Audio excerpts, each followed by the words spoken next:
do hereby proclaim the independence of Bangladesh. বাংলাদেশের ইতিহাসে ৩০ মে এক শোকাবহ দিন। সাবেক রাষ্ট্রপতি, মুক্তিযুদ্ধের সেক্টর কমান্ডার এবং স্বাধীনতার ঘোষক শহীদ জিয়াউর রহমানের ৪৫তম শাহাদাত বার্ষিকী আজ। ১৯৮১ সালের এই দিনে চট্টগ্রাম সার্কিট হাউসে দেশি বিদেশির ষড়যন্ত্রে সেনাবাহিনীর কিছু বিপদগামী সদস্যের হাতে নিহত হন তিনি। একটি যুদ্ধবিধ্বস্ত, ক্ষতবিক্ষত এবং দিশাহারা বাংলাদেশে ঘুরে দাঁড়ানোর স্বপ্ন দেখিয়েছিলেন যে মানুষটি, তিনি ছিলেন জিয়াউর রহমান। তাই তার মৃত্যু শুধু একজন রাষ্ট্রপতির মৃত্যু ছিল না, বরং একটি রাজনৈতিক দর্শন ও সম্ভাবনার উপরও ছিল নির্মম আঘাত।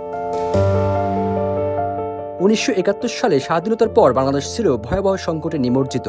যুদ্ধের ধ্বংসস্তূপ তখনও সরেনি। ভেঙে পড়েছিল অর্থনীতি, প্রশাসন ছিল অকার্যকর, শিল্প কারখানা বন্ধ, মানুষের জীবনে নেমে এসেছিল অনিশ্চয়তা, দুর্ভিক্ষ, রাজনৈতিক অস্থিরতা আর আইন শৃঙ্খলা অবনতিতে সাধারণ মানুষ খুঁজছিল যে দেশকে শুধু আবেগ দিয়ে নয়, বাস্তবতা বুঝে এগিয়ে নিতে পারবে। ঠিক সে সময় ইতিহাসের কেন্দ্রে উঠে আসেন জিয়াউর রহমান। কঠিন বাস্তবতার ভেতরে দাঁড়িয়ে তিনি মানুষকে আশার কথা শুনিয়েছিলেন, বলেছিলেন বাংলাদেশ ঘুরে দাঁড়াবে। Freeze ekte voltan, freeze ekte voltan, freeze ekte voltan.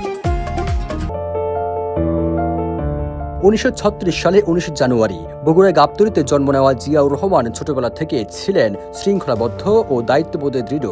সরকারি কর্মকর্তা বাবার চাকরির সুবাদে দেশের নানা অঞ্চলের মানুষ ও বাস্তবতাকে খুব কাছ থেকে দেখার সুযোগ হয়েছিল তার। পাকিস্তান মিলিটারি একাডেমিতে প্রশিক্ষণ শেষে সেনাবাহিনীতে যোগ দিয়ে তিনি দ্রুতই একজন দক্ষ ও সাহসী কর্মকর্তা হিসেবে পরিচিতি পান। ১৯৬৫ সালের ভারত পাকিস্তান যুদ্ধ তার সামরিক জীবনে গুরুত্বপূর্ণ অভিজ্ঞতা এনে দেয়। তবে ইতিহাসে তার নাম সবচেয়ে উজ্জ্বল হয়ে ওঠে ১৯৭১ সালের মুক্তিযুদ্ধে।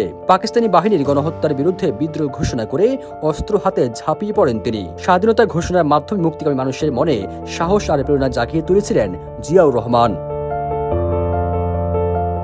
স্বাধীনতার পর দেশের রাজনীতি যখন ক্রমেই অস্থির ও সংঘাতপূর্ণ হয়ে উঠেছিল, তখন ধীরে ধীরে রাষ্ট্রীয় নেতৃত্বের কেন্দ্রে উঠে আসেন তিনি। জিয়াউর রহমান বুঝেছিলেন শুধুমাত্র রাজনৈতিক স্লোগানে নয়, রাষ্ট্রকে টিকিয়ে রাখতে প্রয়োজন কার্যকর প্রশাসন, উৎপাদনমুখী অর্থনীতি এবং জনগণের আস্থা ফিরিয়ে আনা।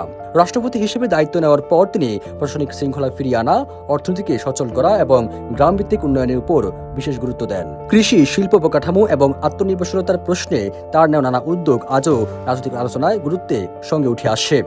আপনাদেরকে নিজ নিজ এলাকায় আরো অনেক বেশি পরিমাণে তুলা উৎপাদন করতে হবে, মাছের চাষ করতে হবে, খাল বিল, ছোট ছোট নদী নালায় মাছের চাষ করতে হবে। ৪৫ বছর পেরিয়ে গেলেও বাংলাদেশের রাজনীতি ও ইতিহাসে শহীদ জিয়াউর রহমান এখনো এক আলোচিত ও প্রভাবশালী নাম। কারো কাছে তিনি স্বাধীনতার ঘোষক, কারো কাছে সংকটকালীন রাষ্ট্রনায়ক। তবে এটা অস্বীকার করার উপায় নেই, দেশের এক কঠিন সময়ে তিনি লাখো মানুষকে নতুন করে স্বপ্ন দেখতে শিখিয়েছিলেন। সবুজ আলম, নিউজ ডেস্ক, ইত্তেফাক।